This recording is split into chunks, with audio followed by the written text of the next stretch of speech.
Let's talk about the new Superman film. Is it woke? Is it political? Is it a morality play arguing for illegal immigration? Does it dunk on conservatives like so many commentators online seem so keen to claim? Well, let's find out. Welcome to the Smoke-Filled Room.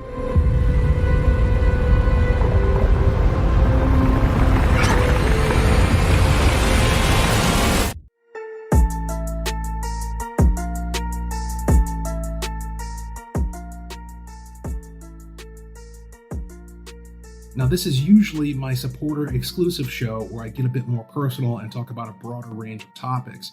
Typically, you could only access it by subscribing on X, joining my channel on YouTube, or subscribing to the audio podcast. But as I was putting this together, I realized that the argument that I'm crafting here is a pretty unique counterpoint to a lot of the prevailing views around this film online, and so I wanted to make sure as many eyes could see it as possible. So if you enjoyed the discussion today, I invite you to take a look at my other work and consider supporting it. Let's dive in. Back in the day, we were all able to simply go to the movies, forget everything that we brought with us into the theater, and enjoy an escape into a fantasy world where none of our real-world problems existed. But here in 2025, those days seem to be long gone.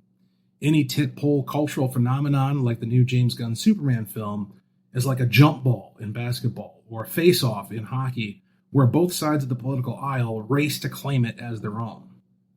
In the case of Superman, the controversy started before the film's release with comments from its writer and director, James Gunn, who said that the movie is inherently political and tells the story of an immigrant who values human kindness. Now, for some reason, this triggered many folks on the political right, who seem always eager to find a political reason to hate a new piece of Hollywood art. But I reserved judgment until seeing the film, which I had the privilege of doing a couple of days before its general release at an Amazon Prime screening on an IMAX screen. And I must tell you, to my eyes, the new Superman film is anything but woke. I don't know what Gunn's intentions were. I don't know what kind of film he thought he was creating. But based on an objective assessment of its content, there's no way of concluding that the new Superman is anything but an affirmation of the American way. Now, before I go any further, be warned that I am going to reveal crucial spoilers for the film. So, if you haven't seen it and plan on going, and you don't want the story spoiled for you, now is the time to bookmark this, come back later after you've seen it. You've been warned. So, it's true, Superman is technically an immigrant. More than that, he's a refugee. He was sent to Earth from his dying planet of Krypton to preserve both his life and the culture of the planet he hailed from.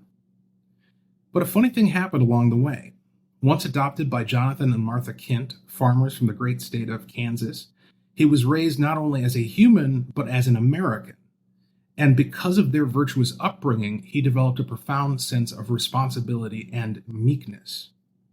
Now, the word meek is often misunderstood as either shy or weak, but in reality, certainly within a biblical context, meekness is the ability to keep your strength under control.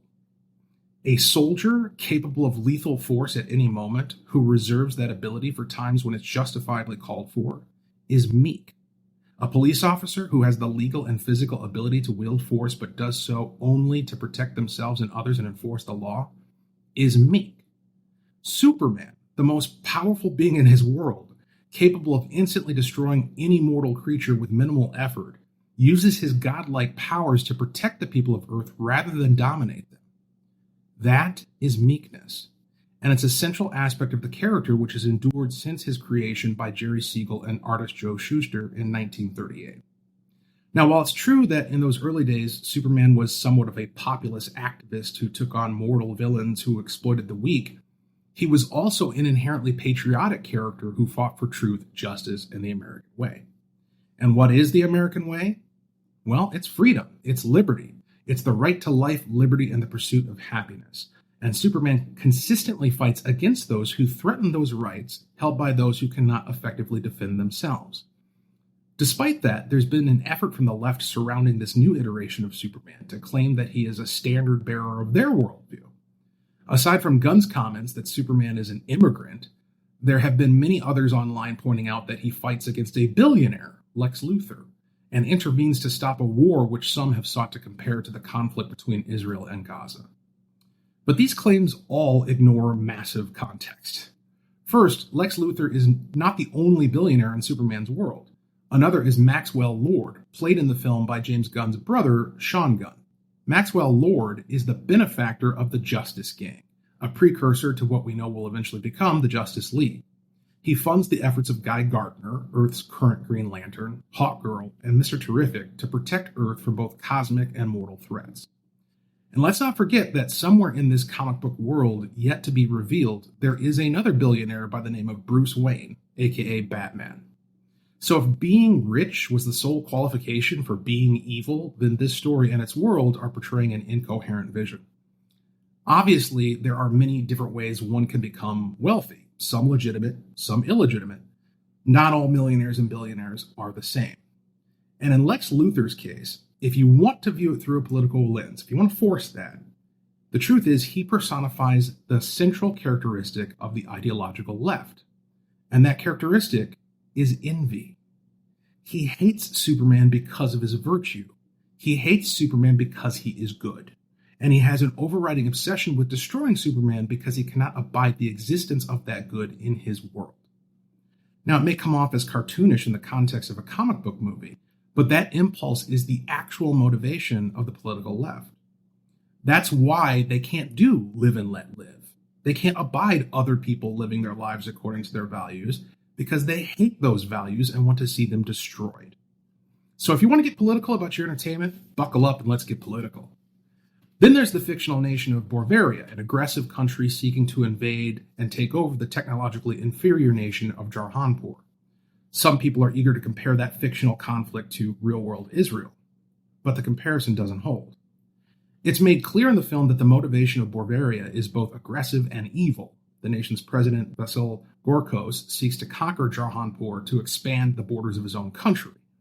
To aid this effort, he allies with the Machiavellian Lex Luthor, who provides him arms on the cheap in hopes of both profiting from the conquest and setting up an opportunity to destroy Superman.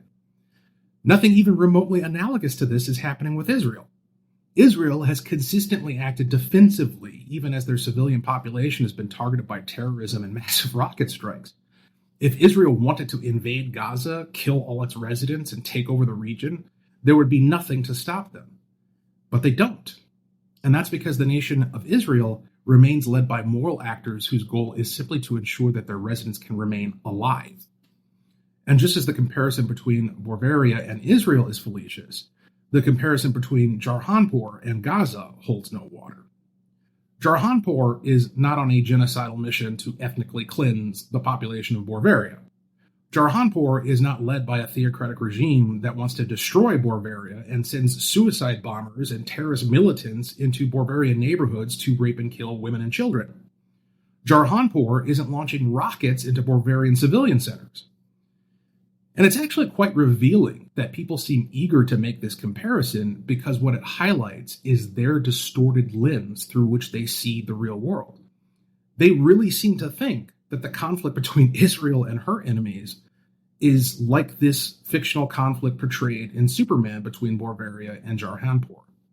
Apparently, they see Israel as a mustache-twirling villain who is evil for the sake of being evil, and the jihadi militants as poor, peaceful peasants who just want to live another day.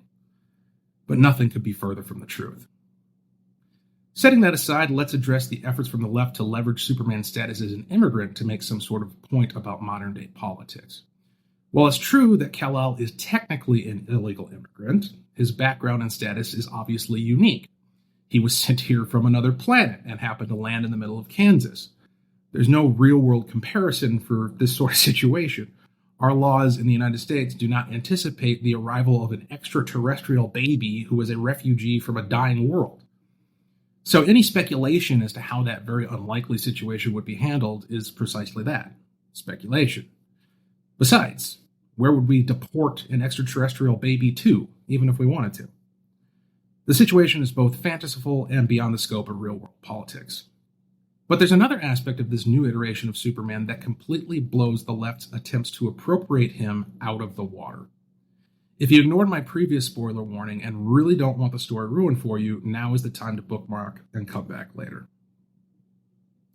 At a critical turning point in the film, it is revealed that Kal-El's parents sent him to Earth because they knew he would have a tremendous physical advantage over the population of the planet.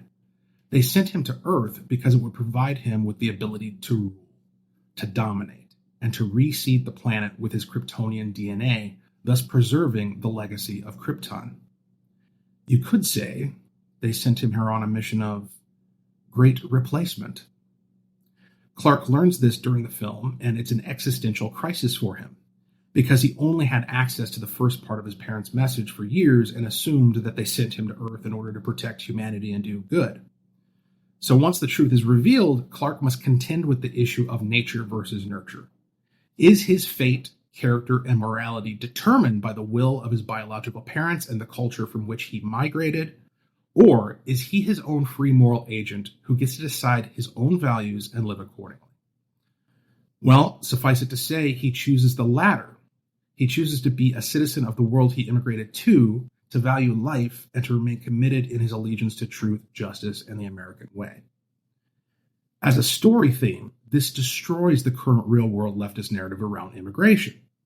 The modern political movement that supports illegal immigrants paints them as victims who deserve to take back what's theirs by displacing and dominating citizens from another world. The modern left, in other words, is in total agreement with Jor-El and Laura, at least this version of them. They believe and advocate for the displacement of American citizens and openly call for the dismantlement of Western culture. But Superman in this new film wholly rejects that premise. He decides, guided heavily by the influence of his rural white parents, that his character is defined by his choices and actions rather than his genetic heritage or place of origin. This is the American way. Only in America can someone come to our shores and wholly become one of us without sacrificing their heritage. Because we don't ask you to not be what you were before. We only ask that you consent to the premise that merit and virtue are the measures of character, and that you respect and uphold the rights of your new countrymen. That's it.